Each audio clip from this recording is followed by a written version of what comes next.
que se arrodilló, que le clamó al Señor para que tú llegaras. Y nosotros somos el resultado de muchas oraciones, ¿sabe? Sabe que si tú estás hoy aquí y has decidido seguir a Cristo, posiblemente no conoces a todas las personas que oraron por ti para que tú llegaras al Señor. Y noten algo, que esto es un efecto dominó.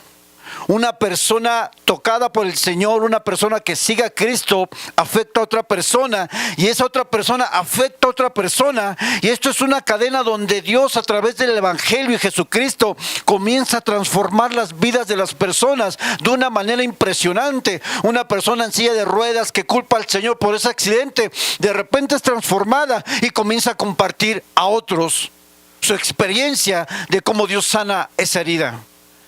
Y somos el resultado de muchas otras personas. Y qué increíble que los dos personajes principales nunca se conocieron. Pero no se conocieron o no tienen una relación de amistad, pero están conectadas por algo que nos une a todos nosotros. Es la cruz de Cristo.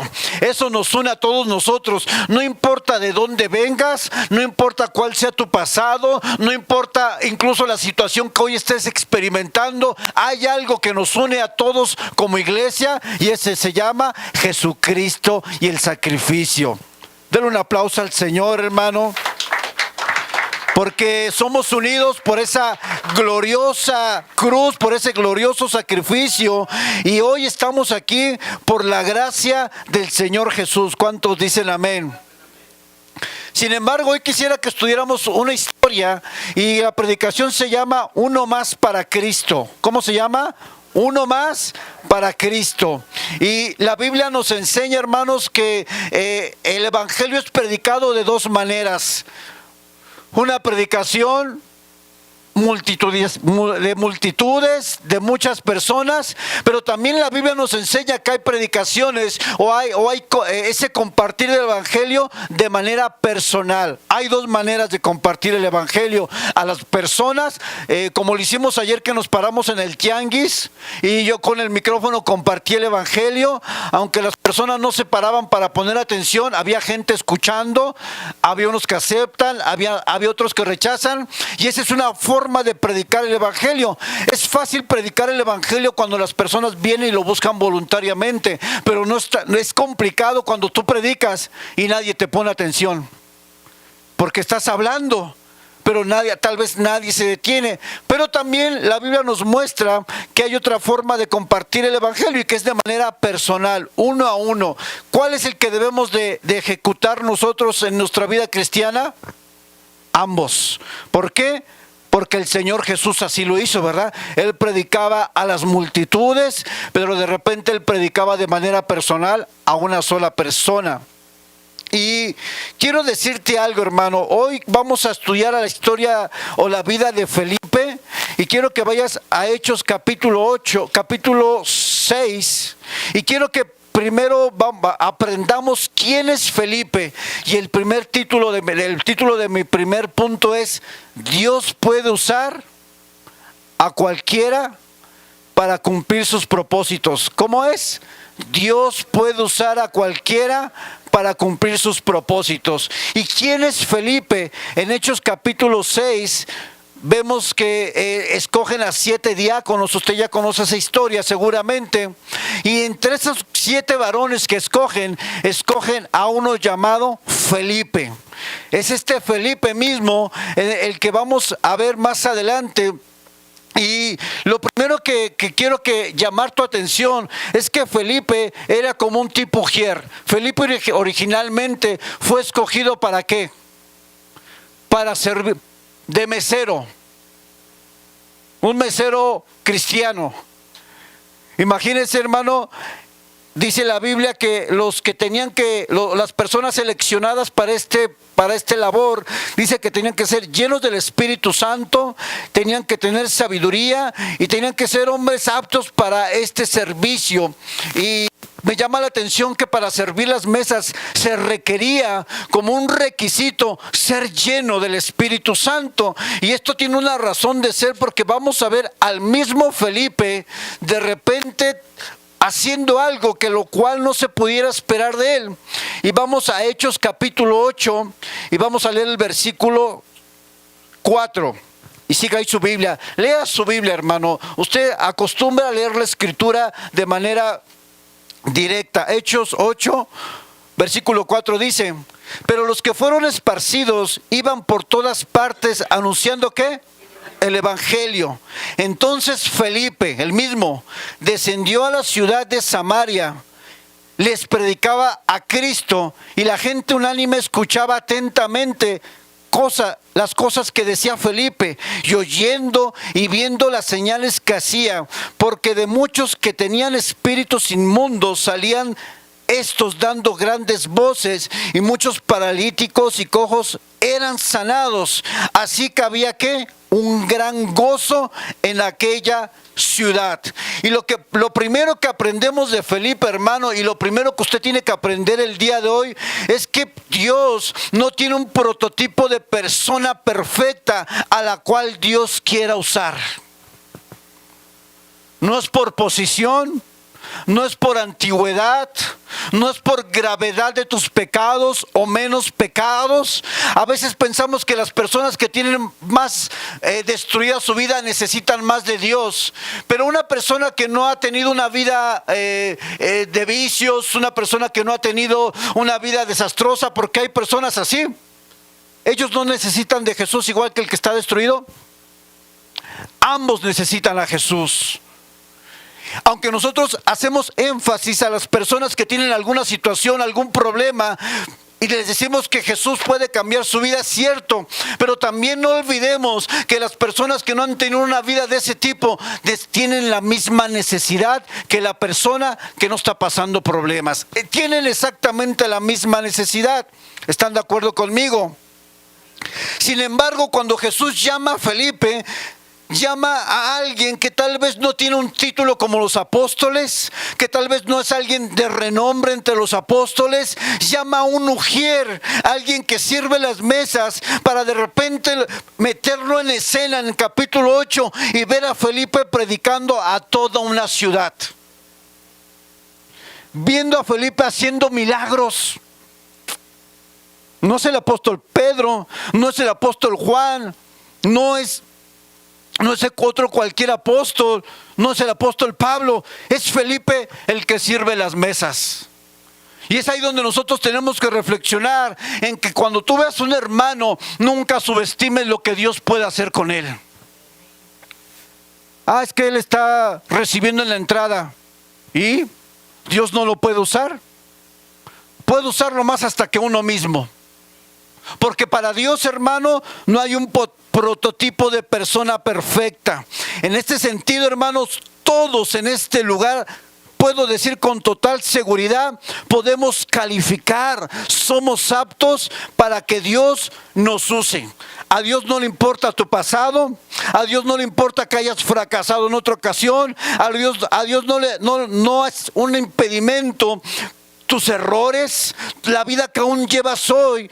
Eso no es un impedimento. Dios puede usarnos a pesar de nosotros.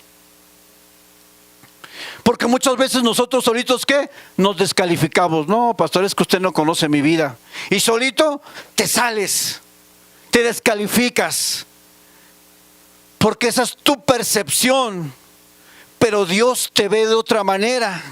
Dios no te ve fracasado, Dios no te ve estancado. La mirada de Dios hacia tu vida es una mirada donde Él ve y te da un mejor futuro, te ve siendo usado para Dios, te ve compartiendo, te ve enseñando, te ve haciendo algo que a lo mejor ni siquiera tú piensas el día de hoy. Por eso la Biblia es precisa en decir que Él vino, que lo vil del mundo y los menospreciado de Dios, Él lo escogió. Y nosotros somos lo vil. Nosotros somos lo peor que Dios pudo haber escogido.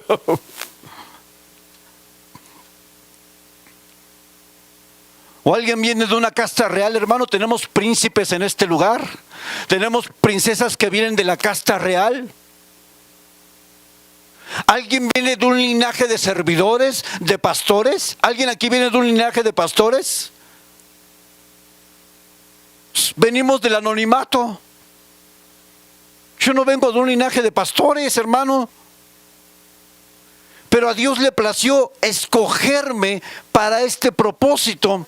Ahora, el problema está o radica no en que no seamos calificados para servirle. El problema es que aunque todos calificamos, no todos estamos dispuestos a cumplir la voluntad de Dios en esta tierra. Eso es muy diferente. Todos estamos calificados a pesar de nosotros, pero no todos están dispuestos a cumplir la voluntad de Dios en la tierra. Esa es la gran diferencia, porque tú y yo podemos decir excusas, podemos decir circunstancias, limitaciones que tenemos en la vida, limitaciones físicas, limitaciones al hablar, limitaciones en los recursos económicos, pero Dios ve más allá que esas limitaciones. Dios te ve porque sabe que en tu vida, que si tú naciste es porque tienes un propósito de parte de Dios.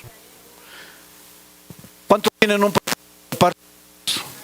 Todos levanten la mano. Vamos, levántela. Dile, yo tengo un propósito de parte de Dios. Aleluya. Sin embargo, hay un requisito para cumplir los propósitos de Dios. Y es dejar de pensar solamente en ti mismo. ¿Sabe cuál es el gran obstáculo para muchos cristianos? El egoísmo. Solamente quieres que te vaya bien a ti, solamente tu círculo, solamente ciertas personas, solamente buscas prosperar económicamente, solamente buscas las bendiciones para tu vida, solamente buscas las promesas de Dios para tu vida. Pero el evangelio y la esencia de Jesús mismo es totalmente contraria a ese tipo de pensamiento. Porque si solamente tú eres cristiano y vives para ti, entonces posiblemente no has tenido un encuentro con el Jesús que renunció al cielo para entregar su vida por ti. Filipenses 2, capítulo 5 al 11 dice, versículo 5, vayan a la escritura o pónganlo aquí, Filipenses 2, versículo 5. Y fíjese lo que dice el apóstol Pablo, y te lo está diciendo a ti y me lo está diciendo a mí. Versículo 5, haya pues en vosotros este sentir que también hubo en Cristo Jesús. En otras palabras está diciendo, alíñate a este sentir, el cual siendo en forma de Dios no estimó al ser igual a Dios como cosa a que aferrarse, sino que se despojó a sí mismo, tomando forma de siervo, hecho semejante a los hombres, y estando en la condición de hombre, que se humilló a sí mismo, haciéndose obediente hasta la muerte y muerte de cruz.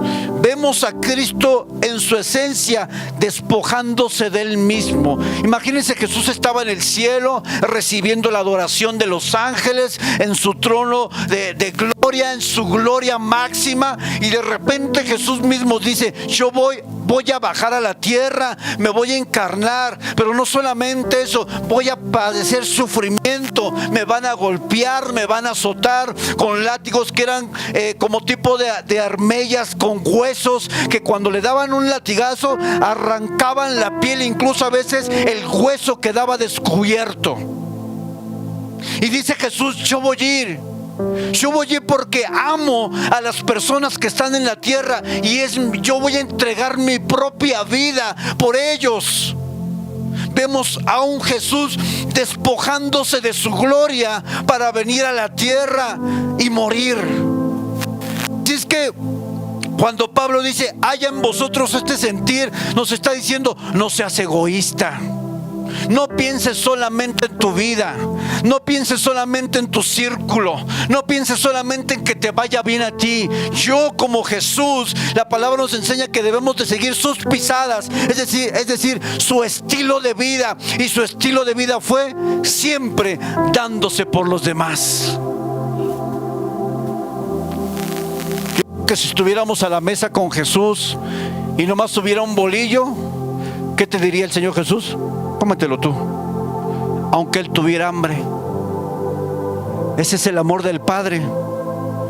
Y Dios nos llama por medio de su primer y segundo mandamiento, que lo pongamos a Él en primer lugar, pero el segundo nos manda a amar al prójimo como a quién. Es decir, que tú te procuras, ¿verdad? Que tú ves que tú tengas suplidas tus necesidades. Dice el Señor, de la misma manera que tú buscas que tus necesidades sean suplidas, busca que la de los otros también sean suplidas. Y por eso hoy vamos a ir a repartir ese alimento a las personas que se les quemó su hogar.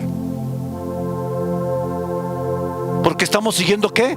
Las pisadas de Jesús. Queremos ser como Él.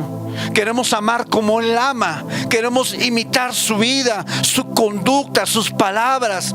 Y esta palabra donde dice, hayan vosotros este sentir, hermano, son palabras que el apóstol Pablo no da como una sugerencia, son un imperativo. ¿Qué es un imperativo? Una orden que debe de obedecerse sin cuestionarla por qué. Es decir, Dios te dice hoy a ti, no solamente vas por ti, está bien, es correcto, ve por los demás, ve por otros, ve la necesidad de alguien más. Porque sabe que hay algo que es curiosamente extraño, que cuando tú das, aunque no tengas mucho, Dios te regresa el doble a veces. Porque no es cuánto des, es la disposición de tu corazón a dar. No son las cantidades, es lo que en tu corazón hay que te motiva, aunque tengas poco, dar de lo poco que tienes. Pastor, yo no tengo mucho para dar hoy. ¿Tienes una bolsita de sopita? Tráela, porque si lo haces de corazón, Dios te está viendo. No es lo mucho que usted da, es la disposición del corazón para dar. Y tal vez lo que hayamos juntado que vamos a llevar, hermano, creo que fue de una disposición del corazón sincera. Y estoy seguro que primero obtenemos la aprobación del cielo y de Dios cuando hacemos algo como esto que hemos hecho siempre. Pero en segundo, damos un buen testimonio de que la iglesia tiene que estar presente en las calamidades de las personas de este lugar. Cuando se inundaron aquí todas las casas del Pueblo Nuevo, fuimos. Y había hermanos con palas sacando lodo, hermanas tirándose ahí para sacar el lodo, para limpiar casas que no eran suyas. ¿Por qué? Porque esto es el evangelio, hermano. El evangelio no es solamente que Dios te bendiga y te vaya bien en la vida a ti. El evangelio abre sus puertas para toda persona que tenga necesidad, no solamente espiritual, sino material y en cualquier área de su vida. El evangelio no es egoísta. El evangelio no solamente piensas en ti y en tu familia. El evangelio es abre tus puertas, porque no importa quién sea, todos necesitamos de Dios. ¿Cuántos dicen amén? Y de repente vemos a Felipe, un eunuco, predicando el evangelio en Samaria. Usted sabe lo que implica que un cristiano, o que en ese tiempo un judío, predicara en Samaria, cuando entre judíos y los samaritanos había ¿qué? Odio. Los samaritanos no se llevaban con los judíos, porque los judíos tenían era un linaje entre judío y una mezcla de otras naciones paganas. Por eso no se soportaban judíos y samaritanos. Por eso cuando Jesús habla con la samaritana, dice, tú siendo judío estás hablando conmigo. No se puede. Tú eres judío, yo soy samaritana. Y los judíos odiaban a los samaritanos. Y entonces imagínate, de repente se levanta el mesero y va a Samaria, una ciudad donde seguramente sería rechazado. Pero sorpresa, cuando empieza a predicar el evangelio es aceptado. Y hay sanidades, hay milagros, hay un avivamiento. Y dice la Biblia que aquella ciudad, toda la ciudad se está alegrando, porque alguien se levantó para abrir sus labios y predicar las buenas nuevas. Qué importante es que uno se levante. Pero qué importante o qué impacto sería cuando se levantan 20, cuando se levantan 30, cuando se levantan 50, hacer la voluntad de Dios, que es predicar el evangelio. Y vemos a Felipe, un hombre que tal vez no era apto o no era la mejor opción, siendo usado por Dios de una manera impresionante. ¿Sabes que Dios te quiere usar? ¿Sabes que a Dios no le importa tu pasado? ¿Sabes que a Dios no le limita tus limitaciones físicas? ¿Sabes que Dios puede usar o cambiar a un tartamudo para predicarle a muchos como Moisés? ¿Sabes que Dios puede tomar lo que está roto, sanarlo y usarlo para su gloria? Ese es Dios. Y nosotros entramos en el beneficio de que podemos ser usados por Dios. ¿Cuántos dicen amén? Así es que si tú te habías sentido descalificado, descalificada, si tú pensabas que tú no eras bueno para hacer la obra de Dios, tal vez por tu pasado, tal vez por los problemas que hoy tienes en el presente, tal vez porque te has cometido errores, tal vez porque en algún momento te alejaste de Dios y hoy estás lejos de su presencia, te sientes frío, te sientes tibio, no sé. Eso no es un impedimento para que Dios pueda usarte. Ay.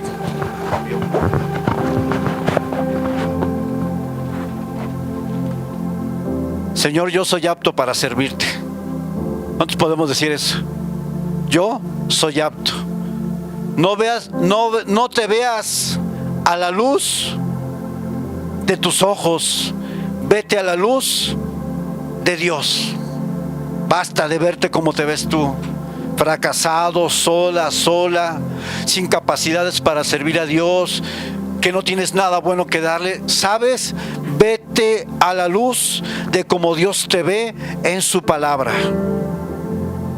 Aquí a veces los que estamos aquí ministrando y sirviendo, si usted conociera nuestro pasado y nos hubieran dicho hace 10 años, tú vas a estar predicando, tú vas a estar tocando, no lo hubiéramos creído jamás. ¿Por qué? Porque nuestra vida era totalmente un caos. Esta es la fe que hace que lo que no ves, que lo que no está en una realidad presente, a los ojos de Dios, Dios vea algo totalmente diferente. ¿Cuántos dicen amén?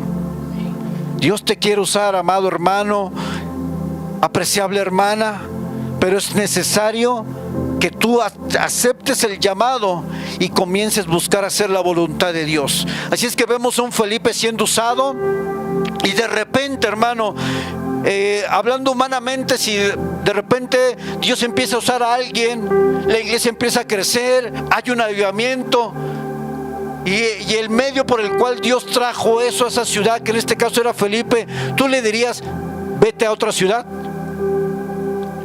deja Samaria, cuando la iglesia está creciendo, cuando Dios te ha usado a ti para eso, y que te diga, ya no. Dios le llama a Felipe a salir de Samaria cuando está el avivamiento.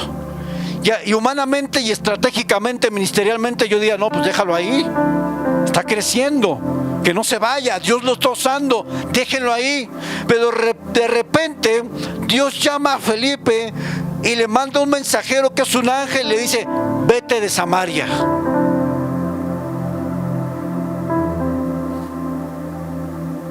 Dice la Biblia que por causa de Felipe muchos creyeron al evangelio del reino de Dios. Incluso en el versículo 14 del capítulo 8 dice, vaya usted ahí por favor, cuando los apóstoles que estaban en Jerusalén oyeron que en Samaria había recibido la palabra de Dios, enviaron allá a Pedro y a Juan. Es decir, el avivamiento que había en Samaria se escuchó hasta Jerusalén, otra ciudad. Es decir, había algo muy grande que estaba pasando en Samaria, tanto así que tuvieron que venir otros apóstoles para ver qué estaba pasando. Y esto pasa cuando en un lugar Dios está derramando avivamiento, cuando en un lugar la gloria de Dios es tan evidente que las personas son tocadas, que las personas son llamadas al arrepentimiento, como los avivamientos que ha habido a lo largo de la historia. Por ejemplo, con Claudio Freyson en Argentina, era tanto el hambre de Dios que tenían las personas y era tanta la presencia de Dios que el pastor mandó a poner ujieres en la calle, porque cuando la gente pasaba enfrente de la iglesia era tocada por el Señor, algunos caían, otros lloraban y tenían que ser pasados a la iglesia porque ellos no sabían qué estaba pasando, pero cuando pasaban justo por la iglesia la presencia de Dios los tocaba y a unos los tenían que meter cargando. Avivamiento. Y la gente hacía filas para entrar a esa iglesia. Colombia, Bogotá, Iglesia Avivamiento para las Naciones. Otra ciudad donde ha sido el epicentro de un avivamiento, donde empezó una oración en una casa de los pastores, en un departamento con 20 personas, y hoy son más de 2,000, 3,000 personas, creo que son más. Y dice que cuando empezó el avivamiento, las personas pasaban por ahí y eran tocadas, y la presencia de Dios era tan poderosa, tan fuerte, que las personas no resistían y entraban a la iglesia de todo tipo de personas, delincuentes. Es decir, hubo una presencia de Dios tan fuerte que la ciudad fue sacudida. Y actualmente esa iglesia, no sé, tiene como 10,000 miembros. Todo comenzó en una sala, en un departamento. ¿Creen que Dios no puede hacer eso con nosotros? Porque si es el mismo Señor, es el mismo Dios, y es la misma presencia que estuvo en ese lugar la que está en nosotros. Pero ¿sabe qué requirió Dios de parte de ellos? Obediencia, sujeción a la palabra y una entrega al Espíritu Santo. Nosotros estuvimos en esa iglesia, hermanos, y fuimos a esa iglesia. Y casualmente la persona que venía en el taxi era un ujier de esa iglesia, casualmente, y nos comenzó a platicar y me dice, yo le decía, hermano, ¿como cuántos ujieres hay ahí? 400. Ay, caramba. Tienen un coro como de unas 80 personas. Eso es lo que Dios puede hacer cuando nosotros nos disponemos a obedecer. Se requiere obediencia al Evangelio, y este es mi segundo punto. Dice el versículo 26, ahora sí ya vamos al capítulo que estamos viendo. Versículo 26, un ángel del Señor habló a Felipe diciendo: levántate y ve hacia el sur por el camino que desciende de Jerusalén a Gaza, el cual es ¿qué? Desierto. Hay avivamiento en Samaria, hay sanidades, la gente está creyendo, hay una ciudad sacudida por la presencia de Dios, hay una ciudad que se goza y dice: tú que fuiste el instrumento para ese lugar, ahora te voy a llevar ¿a dónde? De avivamiento al desierto. ¿Quién quiere ir? ¿Quién se saldría de Samaria? Y de repente Dios saca a Felipe de ese avivamiento y dice: te voy a mandar al desierto.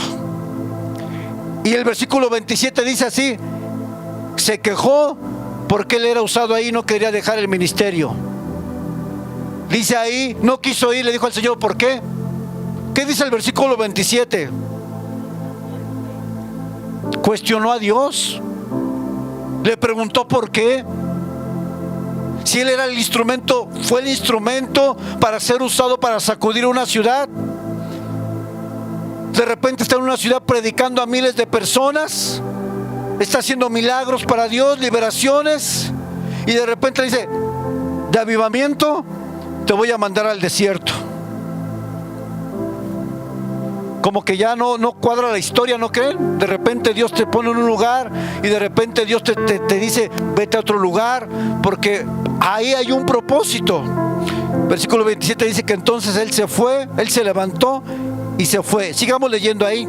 Y sucedió que un etíope, eunuco, funcionario de Candace, reina de los etíopes, el cual estaba sobre todos sus tesoros y había venido a Jerusalén para adorar, volvía sentado en su carro y leyendo el profeta Isaías, y el Espíritu dijo a Felipe: acércate y júntate a ese carro.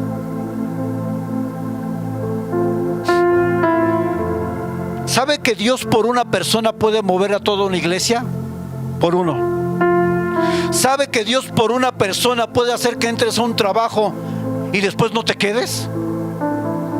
¿Sabe usted que Dios puede mover circunstancias, mover personas, incluso permitir tribulaciones o adversidades que sabe que tú las vas a aguantar, por cierto, porque dice la palabra que Dios no pone prueba que no pueda soportar. Jamás Dios te va a meter en un lugar que tú no puedas soportar. Aunque tú piensas que no lo vas a aguantar, si Dios permitió que entraras ahí o a ese desierto, es porque Él sabe que vas a salir de ahí. Otros dicen amén. No hay desierto que no pase en las manos de Dios sin que Él no sepa que tú vas a sobrevivir. Que sobreviva. Y por eso a veces te mete a ti o a mí en desiertos. Y Dios le dice a Felipe a través del ángel: vete, porque hay un eunuco. Un eunuco era una persona que en la cultura de ellos era una persona castrada de sus partes. Y sabe que una persona castrada de sus partes no podía adorar al Señor. Tenía limitaciones para entrar al templo y adorar.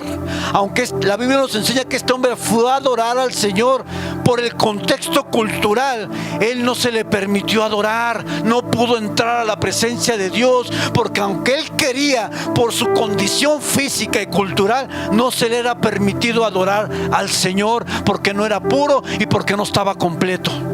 Incluso cuando se ordenaban a los sacerdotes que iban a servir en el templo, uno de los requisitos es que no les faltara ninguna parte de su cuerpo. Tenían que estar completos. Tenían incluso que tener cierta estatura, cierto porte, porque no cualquiera dentro de sus requisitos podía entrar o servir como sacerdote. No cualquiera, hermanos. Y entonces va este etíope a Jerusalén. Dice que fue a adorar, pero por el contexto sabemos que no pudo adorar. Pero hay algo que el etíope tenía, y es que este etíope, aunque no conocía muy bien a Dios o quería conocerlo, él tenía un hambre interna de la presencia y de la palabra de Dios. Sabía que en ese tiempo no había Biblias, lo que había era rollos. Y sabe que un rollo era algo carísimo, que solamente las personas con altos recursos económicos podían tener acceso a un rollo. Y dice la palabra que cuando se lo encuentra, está leyendo el rollo y le pregunta a Felipe, al etíope: ¿entiendes lo que lees? Él dijo, versículo 30 y 31: ¿y cómo podré si alguno no me enseñare? Y rogó a Felipe que subiese y se sentara con él. Y aquí aprendemos algo muy importante. Dios tiene que levantar a alguien que tenga la capacidad de enseñar a otros. No es suficiente tener ánimos para servir, hermanos. Está bien que tengas ánimos, eso está perfecto. Está bien que tengas la intención, es perfecto. Pero tienes que tener el conocimiento. Porque aquí Felipe tuvo que conocer lo que decía Isaías para poder explicarlo. Si tú sales a predicar y estamos aprendiendo, estamos en un proceso. Ayer un joven me predicaba y ¿qué les digo, pastor? Estamos en un proceso, estamos aprendiendo. Pero hay otros que llevan más tiempo que no tienen que preguntar eso. Hay otros que saben qué es lo que tienen que decir, saben qué es el evangelio, tienen que predicar lo que es. Y el mensaje del evangelio, que es el que predicamos, por lo menos debe de tener 4 elementos que no pueden dejar de mencionarse cuando uno predica el evangelio. Número 1, hablar de la muerte y la resurrección de Jesús. El evangelio tiene que estar bañado de la muerte y de la resurrección de Jesús. Pablo lo dijo: yo predico a Cristo y este crucificado, pero este resucitado. Número 2, el evangelio es un llamado al arrepentimiento. El evangelio es un llamado que cuando Jesús vino, dijo: he venido a llamar al arrepentimiento a las personas. Lo hizo Jesús, lo hizo Juan y lo hicieron todos los apóstoles. El arrepentimiento es un elemento fundamental del evangelio. Otro elemento es que el hombre tiene que conocer la condición espiritual que tiene sin Dios. Yo ayer predicaba en el tianguis que el hombre sin Dios está muerto y que su destino, ¿cuál es? Muerte eterna. Y que es una palabra que no nos gusta decir mucho y que lo dice la Escritura: el infierno. Porque la Biblia lo enseña. Hay 2 caminos, no hay más: el cielo con Dios y una eternidad con Dios, o una eternidad sin Dios en el infierno. Y yo hablaba esto, ¿no?, en el tianguis. Sé que es una locura, pero es un elemento del Evangelio donde muestras la condición caída del hombre. Pero ahora viene la palabra, ¿no? Que son las buenas noticias. Y por ahí ponme la siguiente, donde dice Evangelio, que es el Evangelio que yo estoy enseñándoles. ¿Qué es el Evangelio? Lo que les estoy enseñando: muerte y resurrección de Jesús, la condición del hombre sin Dios, un llamado al arrepentimiento, y lo que son las buenas nuevas. ¿Qué son? ¿Qué es el mensaje de las buenas nuevas? Cristo murió por ti en la cruz para perdonar tus pecados y darte vida eterna. Ese es el mensaje de las buenas nuevas. Y esto que es lo que se conoce como Evangelio, que viene de la palabra griega evangelión, que son buenas nuevas. Por eso cuando predicamos, usted tiene que ir aprendiendo qué es el Evangelio. Felipe tenía que conocer lo que estaba leyendo el etíope para poder explicarle. Ahora imagínense esto, hermanos. De repente Felipe está en Samaria, donde hay un avivamiento. Dios lo lleva al desierto solamente para encontrarse con una persona. ¿Sabes que Dios va a hacer todo para encontrarse contigo? ¿Sabes que no te vas a poder escapar del Señor nunca?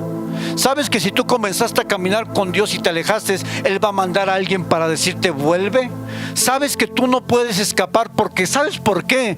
Porque en el momento que tú recibiste al Señor, dice la palabra, que fuimos sellados por el Espíritu Santo, y el sello es una señal de propiedad. Si tú fuiste sellado, eres de Él y nada más de Él y solamente de Él, y no vas a poder escapar jamás de su presencia. David dijo: si subiera a lo más alto, si fuera a lo profundo de la tierra, a donde quiera Él me va a encontrar. ¿Por qué? Porque Él te ama y no puedes escapar de la presencia de Dios. No seas como Jonás, que pensó que podía huir de Dios. Ay, Jonás, ¿cuántos Jonás hay? Yo me puedo escapar de Dios, sí, 1 mes, 2 meses. ¿Sabe que lo que Jonás estaba preparando para él era un contenedor? Porque ¿sabes a dónde te lleva huir de Dios? A un contenedor, a un tour por las profundidades del mar. Ya algunos estuvimos por ahí, uno de los que estuvimos huyendo por años, ya estuvimos en ese contenedor. Pero ahí te vas a encontrar con Dios. Dice Jonás: clamé, Señor, clamé desde dentro de ese pez, clamé a ti, y dice, y tú me escuchaste desde tu santuario. Mi clamor, mi dolor, tal vez dentro de ese lugar, llegó a tu presencia. Y entonces el pez va y saca a Jonás para que hiciera la voluntad de Dios. Cuando tú huyes de la voluntad de Dios, lo que estás preparando es un tiempo de adversidad, porque solamente la adversidad te va a hacer entender para que cumplas lo que Dios ha depositado en tu vida. Por eso no huyas de Él, no huyas de su presencia, porque entonces tienes al espíritu de Jonás que te dice: ve a Tarsis, y tú vas ¿para dónde? Para acá. 2 direcciones opuestas, a Nínive. Dios te está diciendo: quiero que prediques, quiero que sirvas, quiero que hagas algo para mí. Tú dices: luego, Señor, yo vengo después, déjame por acá. Y Dios en un momento te va a decir: bueno, vete, órale. ¿Quieres ser feliz? ¿Quieres sacarme de tu vida? Sácame. Vas a tener consecuencias. Y voy a preparar un terreno, un desierto, un gran pez, una aflicción que te va a hacer volver a mí. Yo no quiero eso para tu vida. Yo quiero que tú llegues bien, que tú llegues completo. Pero si tú no quieres seguirme a mí, entonces estás preparando un territorio que es de sufrimiento mayormente, que te va a hacer volver a Dios.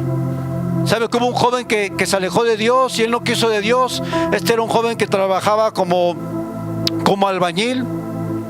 Y dice que iba subiendo en la losa y llevaba unas varillas. y una de las varillas se pegó con un cable de luz y cayó al piso fulminado. No murió, pero perdió un brazo.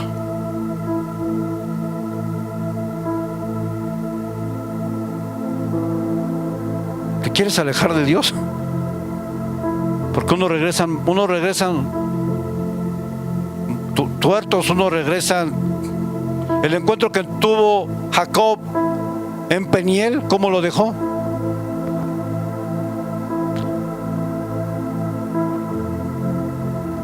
¿Cómo quieres venir al Señor? ¿Enterito? ¿Para servir? ¿Para dar tu vida por Él? ¿O quieres que pase algo para que vengas con Él? Mi último punto, es aquí donde quiero darle fuerza al sermón: el impacto de alcanzar uno más para Cristo. Dios llama a Felipe de una ciudad de avivamiento y lo manda al desierto solo por una persona. Es como si yo te dijera ahorita, hermanos, o yo le dijera a algún hermano de aquí: hermano, te voy a mandar a Oaxaca para que le prediques a una persona. ¿Iría? Pastor, pero ¿cómo? Y luego solo, aunque se mande alguien conmigo, ¿no? Que me acompañe. Dios te está llamando a ti. ¿Creen que para Felipe fue fácil? Yo creo que no. Aunque no muestra una señal de no querer obedecer, humanamente en el corazón yo creo que dijo: híjole, Señor, pues no estás viendo que aquí hay avivamiento y ahora me mandas al desierto, y es por una sola persona. ¿Sabe, hermano? Eso me enseña otra cosa: que para Dios vale lo mismo una multitud que una persona. Para Dios Dios no cuenta números, Dios no cuenta estadísticas. Para Dios nosotros no somos números y números. Para Dios somos personas que necesitan salvación. Y si es necesario que Dios mueva toda una iglesia para que una persona sea alcanzada, pues que la mueva, porque nosotros vamos a hacer la voluntad de Dios. Si es necesario así, pues aunque vayamos todos, por uno más para Cristo. ¿Cuántos dicen amén? Te voy a dar dos ejemplos de este gran impacto que tiene alcanzar una persona. Dije que hay dos maneras de predicar el evangelio: de manera abierta a muchas personas y a una sola persona. ¿Cuál es el propósito de que una persona reciba el evangelio? Hoy lo aprendimos: que sea enseñada en la palabra de Dios y que sea bautizada obedeciendo este gran mandamiento. Es lo que Dios manda por medio de su palabra. Y cuando vemos en Juan capítulo 4, 28, donde Jesús se encuentra con una samaritana, vemos de manera clara, o vamos a ver cómo Dios necesita a veces una persona para sacudir una nación. Versículo 28, Juan 4, 28, por ahí si lo ponen por favor, y usted vaya a su Biblia, hermano, aprenda a buscar la palabra. Entonces la mujer dejó su cántaro y fue a la ciudad. Después de que tiene una plática con Jesús, Jesús le dice unas cosas y le dice esto, y pasa esto: y dijo a los hombres: venid, ved a un hombre que me ha dicho todo cuanto he hecho. ¿No será este el Cristo? Entonces salieron de la ciudad y vinieron ¿a quién? A Jesús. Y muchos de los samaritanos de aquella ciudad, ¿qué? Creyeron en él. ¿Por qué? ¿Por qué creyeron en él? ¿Qué dice ahí? Creyeron en él por la palabra de la mujer. ¿Por qué creyeron? Porque alguien les predicó.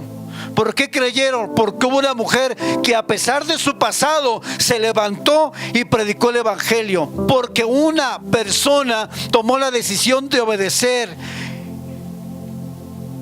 Entonces vinieron los samaritanos a él y le rogaron que se quedase con ellos, y se quedó ahí 2 días. Y creyeron muchos más por la palabra ya de él, y decían a la mujer: ya no queremos solamente por tu dicho, porque nosotros mismos hemos oído y sabemos que verdaderamente este es el Salvador del mundo, el Cristo. ¿Cuál fue el medio para que muchos creyeran en Jesús? Una mujer. Dios te ha puesto donde tú estás, en tu trabajo, en tu escuela, donde tú quieras que te muevas, porque Dios por medio de ti quiere alcanzar más.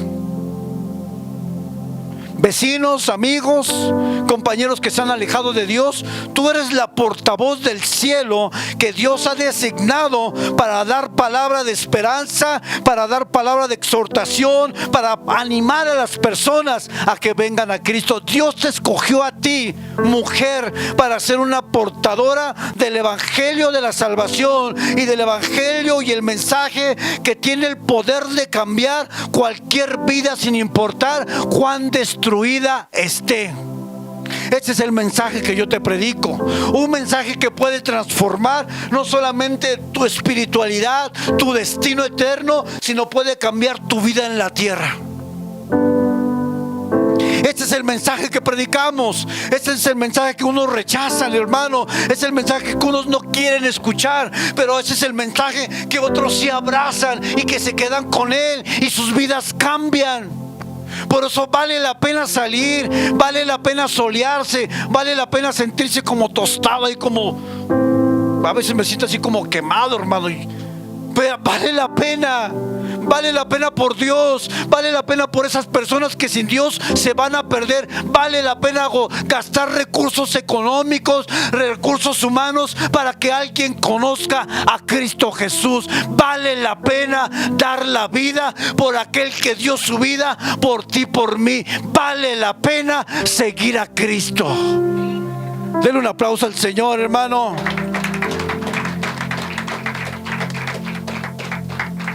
Mujeres son clave en el reino de Dios. Las mujeres tienen una habilidad, una inteligencia y una capacidad que muchas veces los hombres carecemos. Una mujer puede hacer muchas cosas al mismo tiempo, tener las cuentas de la casa y uno dice, a mí dime 2 más 2 nada más, y ella ya hizo la suma, la multiplicación, la división y solucionó todo. Bendita las mujeres. Pero no se crean más, hermanas, tampoco. No se haga decir, hay un hombre. Usted es una princesa del Señor. Usted es una mujer amada por el Señor. Dios es su esposo. Si usted no tiene esposa, Dios es su sustento, Dios es su provisión, Dios está con usted. Damos gracias a Dios por la vida de cada mujer en esta iglesia, hermano. De verdad, son mujeres guerreras, valiosas, son importantes. No importa cuál sea tu edad, no importa cuál sea tu pasado, las mujeres son una bendición para nosotros en esta iglesia. Pero un aplauso al Señor por la vida de las mujeres. Y cambio la historia en Marcos capítulo 5 del 18 al 20. Dice la palabra de Dios que Jesús viene a Gadara. Y en Gadara se encuentra con el famoso endemoniado gadareno. Y ve el versículo 18 ahí, póngalo por favor, Marcos 5, 18. Al entrar él en la barca, el que había estado endemoniado le rogaba que le dejase estar con él. Es decir, ya Jesús lo había liberado. Jesús se va. El endemoniado le dice, quiero seguirte. Y fíjense lo que le dice Jesús. Mas Jesús no se lo permitió, sino que le dijo, vete a tu casa, a los tuyos, y cuéntales cuán grandes cosas el Señor ha hecho contigo. Primero, lo que hace Jesús, le dice, vete a tu casa. Primero cuéntale a los que viven contigo quién es Jesús. Cuéntale lo que ha hecho contigo. Porque el evangelio, hermano, tiene que ser predicado primero en nuestros hogares. Comenzamos en casa. Comenzamos en Jerusalén. No nos vamos a Judea y luego... No, primero donde tú estás. Compártele a los que vives, a los que viven contigo. Sea que rechacen o te acepten, deja que el Espíritu Santo haga la obra, pero comienza en casa. Jesús manda al endemoniado a su casa y después le dice así: ¿y cómo ha tenido misericordia de ti? Versículo 20. Y se fue y comenzó a publicar. ¿En dónde? Decápolis era una comunidad de 10 ciudades. O sea, primero lo manda a la casa y luego dice, visita 10 ciudades y predica. y diles lo que yo he hecho contigo. Es que Dios no se conforma solamente con que tú y yo aceptemos el evangelio y nos quedemos estancados aquí en la iglesia. Dios no busca eso de la iglesia. Dios busca que la iglesia cumpla el propósito para lo cual fue edificada. Y la iglesia fue edificada para predicar a Cristo a las personas. No importa su sexualidad, ni siquiera importa cuál sea su tendencia sexual ahorita, porque Dios lo puede hacer libre. No es que yo no le predico a esas personas. Pues mal, porque son los que tienen más necesidad de Dios. No es que yo no le predico al que está tirado. Pues mal, hermano, porque ese que está tirado ahí necesita de Cristo. No, yo solamente a la gente nice de Polanco. A mí mándeme a Polanco, pastor, a predicar. No. Jesús vino por lo más roto de esta tierra. Dice que Jesús no vino por los sanos, porque los sanos ¿qué necesidad tienen? Jesús vino por el que está tirado, por el drogadicto, por el alcohólico, por el que está perdido, por el que está roto por dentro, por el que se siente deprimido, por el que está triste. Jesús vino por todos ellos. Y sabe, Dios quiere usarte a ti y a mí para alcanzar esta unidad.